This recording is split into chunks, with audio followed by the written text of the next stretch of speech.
I'm gonna show you how to get reverb that sounds like this.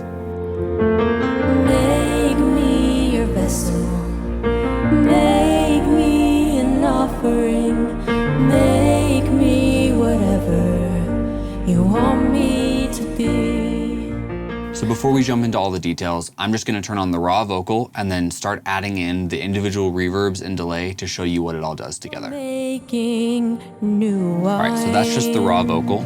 Here's with the short reverb. In the soil I now the long reverb. surrender.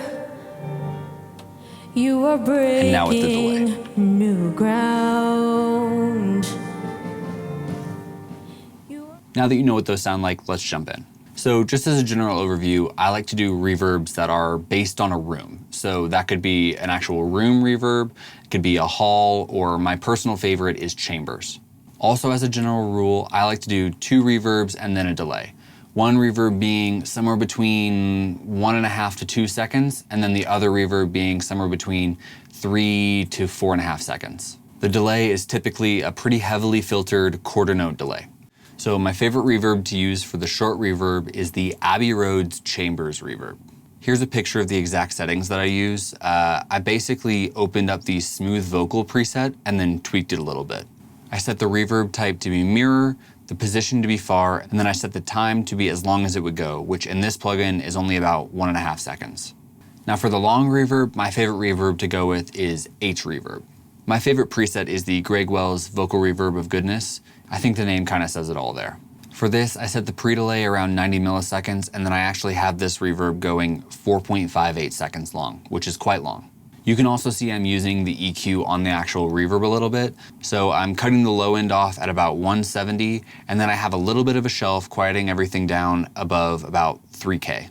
You should be able to get the exact same settings I'm using by just opening the plugin, loading that preset, and then make any minor adjustments based off this photo. So after all that, I'm sending it back to the console, and then I'm actually EQing and filtering the return. It's very popular right now to EQ and filter the sends. I'm all for filtering the sends, so that would be high pass filter and low pass filter. But personally, I prefer the sound of an EQ'd return from a reverb. All right, so when it comes to EQ, these are gonna look weird because I just messed with them, quite honestly, until it sounded good, which is what you should also do.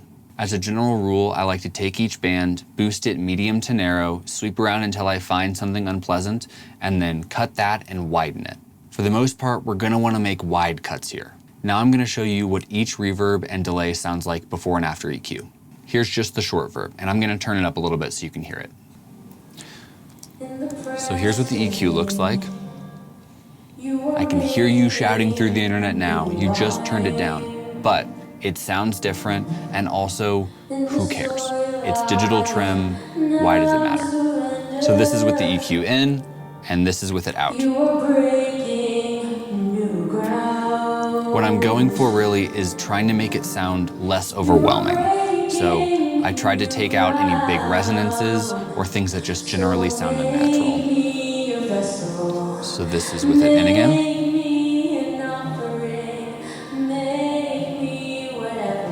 As you can hear, I definitely thinned out some of the mid-range resonances and got rid of some boxiness. You want the reverbs to sound like some beautiful room, and sometimes it takes some weird EQ to get there, and that's okay. All right, and now for the long verb, and here's the EQ for that. All right, so this is with the EQ, and here's without. To my ear, it sounds a lot harsher without that EQ, and it sounds a lot less natural, honestly. Putting it back in.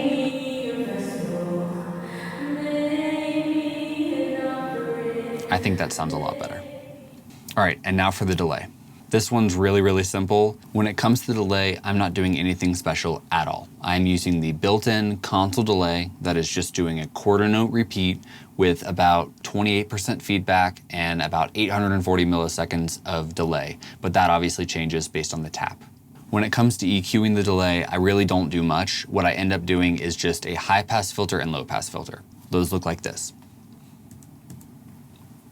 For this song, I did go a little more extreme than I normally would. I did a high pass filter at about 300 and then a low pass filter at about 2.5K. The high pass filter at 300 is pretty standard, but the low pass filter could sometimes go all the way up to 6 or 8K. It really just depends on the style of delay you want. And then the delay sounds like this. Now surrender. You are breaking new ground. Something else I do with my delay is I send my delay to both reverbs at -10. This really makes the delay feel like it's part of the reverb. I'm using the delay to give the reverb depth, not as a really delay-y effect. Something else I do just to keep everything straight is on my vocals, I always set my short, long, and delay to be at unity. I don't want to have to worry about different channels getting different amounts into it. I'm making a cohesive reverb sound that is the room, effectively, that they are singing into. I know a lot of people also only send their lead vocal to the delay. I send all of my vocals to the delay because it's part of the reverb sound, and without it, it doesn't really work. One last thing. For those of you wondering what I do for instrument reverb, other than maybe the drums, it just goes to these. See, my mentality is basically I spend all this time crafting this beautiful room for the vocalist to sing into, and then what? I'm gonna send my instruments off into a different room? That doesn't really make sense to me, and it never really sounds connected in my mind. Sure, a fun snare reverb is cool, and I do that sometimes, but realistically, with this reverb setup, you can get plenty far. All right, so that's what I do with reverb. Now that you know what I do, I'm just gonna show you a short clip from a recent service I did where I used this exact technique to get the reverb sound that you hear. In the crushing, in the pressing, you are making new wine. In the soil I now surrender. Thank you guys so much for watching these videos. If you have any other questions or ideas for future videos, go ahead and leave me a comment. Also, I'll have links in the description to where you can buy these reverbs. Just remember, it doesn't have to be these specific reverbs. It's rooms and chambers and halls. If you stick with those, specifically chambers, you're gonna be fine.